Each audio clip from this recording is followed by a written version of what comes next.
How to delete Facebook watch history. So let's get started. Firstly, open the Facebook app on your mobile device and log into your Facebook account. Once logged in, tap on the three dashboard option available at the bottom right corner of your screen, then navigate to the menu section. Then tap on the settings in privacy and in settings, scroll down and look for the activity log option available there and simply tap on it.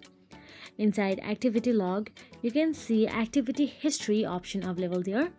Now from there, all you have to do is long press on the history you are looking for and tap on the trash icon available there. So that is it. This is how easy it is.